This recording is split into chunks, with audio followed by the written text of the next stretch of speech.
I'd started to do a lot of work for friends who ran club nights and had kind of small independent record labels. And one of the clubs that I started doing a lot of work for was the Blue Note Club, which back then was in Hingston Square.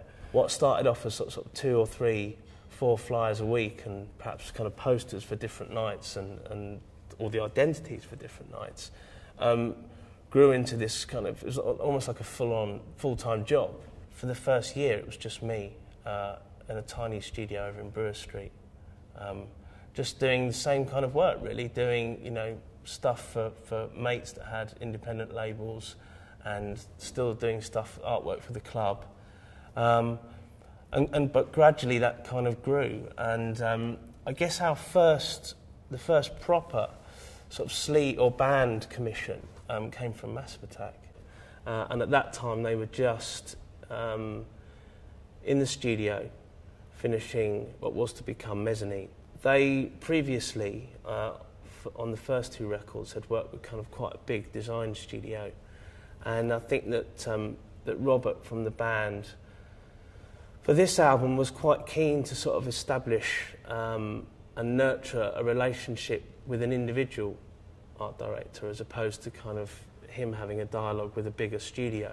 I think he wanted a much more personable relationship with someone that could be almost like a kind of creative collaborator, if you like, when it came to artwork. I don't think our work has ever been about a kind of trying to sort of directly interpret a piece of music. It's much more intuitive than that. It's much more about a kind of reaction or a personal response to the kind of feelings that a piece of music has, or the themes behind an album. When we did Nick Cave, The Lyre of Orpheus, you know, that's actually quite a dark record.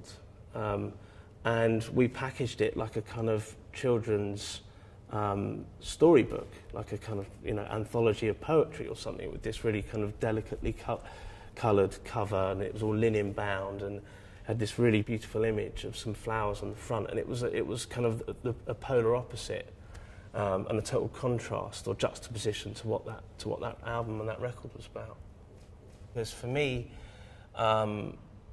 it's about a kind of obsessive urge and desire to want to deconstruct something, take it apart, see how it works, and then put it back together again.